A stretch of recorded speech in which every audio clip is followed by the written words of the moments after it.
Good morning, students. Class 8. So now, chapter 2. I am again going to start chapter 2, microorganisms and food, page number 8. Before this, we have studied about the protozoa, harmful effects and benefits. So now, I am going to start from communicable disease.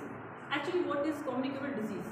Communicable disease क्या होती है? जो एक दूसरे के contact से फैलती हैं. These disease which can be transferred from an infected person. अब इस डिजीज में क्या होता है? ट्रांसफॉर्मेशन होता है from an transferred from an injected person, किसी भी injected person. Injected person mean कि वो पर्सन जिसको पहले से इन्फेक्शन है टू ए हेल्दी पर्सन में थ्रू किसके द्वारा? एयर, वाटर, फूड और physical contact are known as communicable disease. तो these are the communicable disease. For example, viral disease such as common cold is easily transferred by sneezing. जैसा कि हम जानते हैं कि जो कॉमन कोल्ड जनरली जो सिंपल हमें कोल्ड हो जाता है वो भी इजीली ट्रांसफर हो जाता है बाय स्नीजिंग, हमारे छींकने से. We can say sneezing in Hindi is छींकना. Fine droplets of moisture carrying thousands of virus are spread in air when we sneeze. It means कि जब हम छींकते हैं तो बहुत सारे छोटे छोटे ड्रॉपलेट्स, छोटी छोटी बूंदें एटमॉस्फेयर में फैल जाती हैं और उनमें क्या होता है? मॉइस्चर होता है, जिससे बहुत सारे वायरस जो होते हैं उस एटमॉस्फेयर में स्प्रेड हो जाते हैं. दीज वायरस में enter a healthy person breathing in the vicinity. अब क्या होता है कि जो ये वायरस होते हैं, विसिनिटी मीन्स हमारे आसपास, एक हेल्दी पर्सन के आसपास और भी लोग होते हैं, तो उनसे वो वायरस उनकी ब्रीथिंग में उनको प्रॉब्लम हो जाती है, उनकी उसमें वो एंटर कर जाता है हेल्दी पर्सन में. Insects and animals such as fly, mosquito, dogs act as a carriers. अब ये जो इंसेक्ट्स हैं, जैसे फ्लाइज हैं, मॉस्किटो हैं, डॉग्स हैं, वो भी क्या काम करते हैं? डिजीजेस को कैरी करने का काम करते हैं. इट मीन्स की जो डिजीज है वो इनसे भी होती है and transfer microbes from an infected person.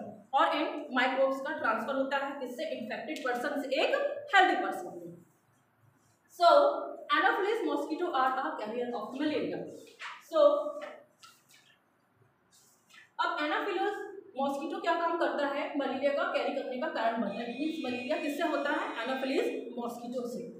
Ads mosquitoes are a carrier of dengue. और डेंगू किससे होता है? एडिस मॉस्किटो से. Spread of malaria and dengue can be controlled by destroying the breeding places of this mosquito. अब हमें इन malaria को और dengue की डिजीज को कंट्रोल करना है या उनको डिस्ट्रॉय करना है, खत्म करना है, तो हमें सबसे पहले वहाँ पर जहाँ पर ये जो मलेरिया है, डेंगू है, जो मॉस्किटोज हैं, उनकी ब्रीडिंग होती है उन वाले प्लेसेस पर, सच एज वाटर टैंक्स. अब ये मच्छर, ये मॉस्किटो सबसे ज़्यादा कहाँ ब्रीडिंग करते हैं? वाटर टैंक्स में, रुके हुए पानी में, कूलर में और टायर्स में. आपने देखा होगा कि जो बड़े बड़े टायर होते हैं जो जगह जगह पड़े रहते हैं, उनमें पानी भर जाता है, तो ये मॉस्किटो सबसे ज़्यादा वहाँ ब्रीडिंग करते हैं. तो इन सबको वहाँ पर हमें डिस्ट्रॉय करना होगा अगर हमें इसको कंट्रोल करना है तो. So next is vaccine. So whenever a disease carrying microbes or any other foreign particles enter the body. जब कोई disease, whenever a disease carrying microbes, अब जो डिजीज होती है वो माइक्रोब्स से होती है, सबको पता है. और any other foreign particles enter the body. कोई भी बाहर का पार्टिकल्स हमारी बॉडी में एंटर करता है, प्रवेश करता है, The body reacts by producing antibodies. तब हमारी बॉडी से क्या निकलता है? बहुत सारी कुछ एंटीबॉडीज निकलती हैं टू फाइट विद माइक्रोब्स. और ये क्या काम करती हैं? उन माइक्रोब्स से फाइट करने का काम करती हैं. Once the antibodies have been produced, they stay there in blood. जब एक बार एंटीबॉडीज का प्रोडक्शन हो जाता है तो ये हमारी ब्लड में कुछ देर तक रुकती हैं and are ready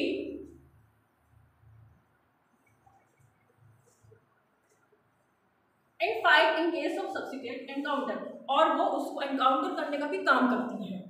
This very phenomena is utilized to develop vaccine. और इस सारे फिनोमिना से क्या डेवलप होता है? वैक्सीन बनती है. Dead or weakened disease causing microbes are given or injected in other order to develop antibodies in which protect us from future infections by the microbes.